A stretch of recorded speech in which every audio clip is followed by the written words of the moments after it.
Online shopping की दीवानी बहू। सुबह के 7 बजे थे। पूरे घर में हलचल शुरू हो चुकी थी। सास शारदा देवी रसोई में नाश्ता बना रही थी, ससुर अखबार पढ़ रहे थे और पति रोहित ऑफिस जाने की तैयारी कर रहा था। लेकिन बहू पूजा अभी भी अपने कमरे में मोबाइल लेकर ऑनलाइन शॉपिंग ऐप्स पर स्क्रॉल कर रही थी। पूजा खुश होकर, अरे वाह, आज तो मेगा सेल लगी है, ये ड्रेस भी ले लेती हूँ, ये सैंडल भी, और ये नया मिक्स भी। उसी समय दरवाजे पर घंटी बजी। डिलीवरी बॉय, मैडम आपका पार्सल।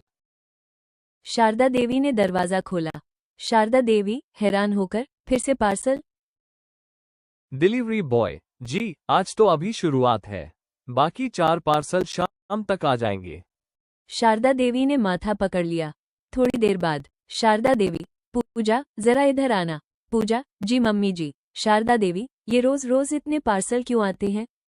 पूजा मुस्कुराकर, मम्मी जी ऑनलाइन सेल चल रही है, इतनी सस्ती चीजें मिल रही हैं कि मौका छोड़ना बेवकूफ़ी होगी। शारदा देवी, लेकिन बेटा जरूरत की चीज खरीदो, हर दिन नए कपड़े, नए जूते, नए बर्तन। आखिर क्यों? पूजा, मम्मी जी आजकल यही ट्रेंड है। रोहित ऑफिस जाने लगा। रोहित, पूजा इस महीने थोड़ा खर्च कम करना, होम लोन की ईएमआई भी देनी है। पूजा बिना ध्यान दिए, हाँ हाँ देख लेंगे। लेकिन जैसे ही रोहित निकला, पूजा, चलो अब एक और ऑर्डर कर देती हूँ। उसने 5 और सामान कार्ट में डाल दिए। कुछ दिनों बाद घर का एक कमरा पार्सलों से भर गया।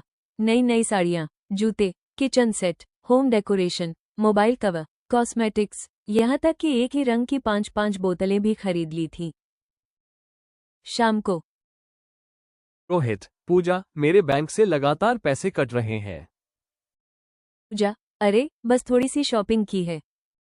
रोहित, थोड़ी सी, ये देखो। उसने बैंक स्टेटमेंट दिखाया। पूरा वेतन लगभग खत्म हो चुका था। रोहित, इतना खर्च? पूजा, सेल थी ना। अगले महीने क्रेडिट कार्ड का बिल आया। रोहित, पूजा ये 75,000 का बिल?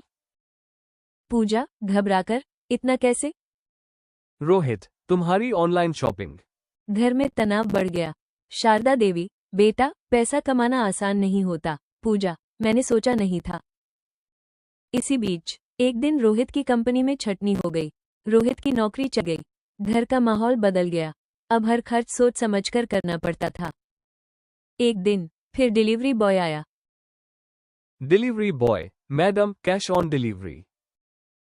पूजा ने पर्स खोला। अंदर सिर्फ 200 रुपये थे।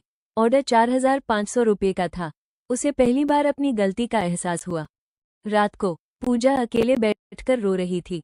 पूजा, अगर मैंने इतने पैसे बर्बाद ना किए होते तो आज ये दिन नहीं देखना पड़ता। शारदा देवी उसके पास आई।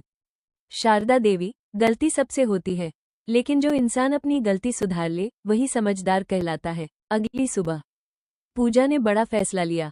उसने सारे अनयूज सामान की फोटो खींची, उन्हें रीसेलर प्लेटफॉर्म पर बेच दिया। धीरे धीरे पैसे वापस आने लगे। फिर उसने घर में पड़े पुराने कपड़ों और सजावटी सामान को व्यवस्थित किया। उसने वीडियो बनाकर सोशल मीडिया पर डालना शुरू किया। कम पैसे में सुंदर घर कैसे सजाएं, बिना फिजूल खर्च के स्टाइलिश कैसे दिखे, ऑनलाइन शॉपिंग में पैसे कैसे बचाएं। लोगों को उसके वीडियो पसंद आने लगे। कुछ ही महीनों में उसके लाखों फॉलोअर्स हो गए। ब्रांड्स ने उससे संपर्क करना शुरू किया। लेकिन इस बार पूजा ने एक नियम बनाया, सिर्फ वही सामान प्रमोट करूंगी जिसकी सच में जरूरत हो। एक दिन वही डिलीवरी बॉय फिर आया। डिलीवरी बॉय मुस्कुराकर, मैडम आज सिर्फ एक छोटा सा पार्सल। पूजा हंसते हुए, हाँ भाई, अब पहले जरूरत देखती हूँ फिर ऑर्डर करती हूँ। रोहित मुस्कुराया। रोहित, अब मेरी समझदार पत्नी वापस आ गई। शारदा देवी, यही तो असली समझदारी है। पूजा, मुझे माफ कर दीजिए, अब मैं कभी दिखावे और बेवजह की शॉपिंग के पीछे नहीं भागूंगी। उस दिन के बाद घर में खुशियां लौट आईं। पूजा ने लोगों को ये सीख देना शुरू किया कि सेल का मतलब बचत नहीं होता। असली बचत वही है जिसमें आप सिर्फ जरूरत का सामान खरीदे। सीख, मॉरल, ऑनलाइन शॉपिंग बुरी नहीं है, लेकिन बिना सोचे समझे की गई खरीदारी पूरे परिवार की आर्थिक स्थिति बिगाड़ सकती है। समझदारी से खर्च करना ही सच्ची अमीरी है।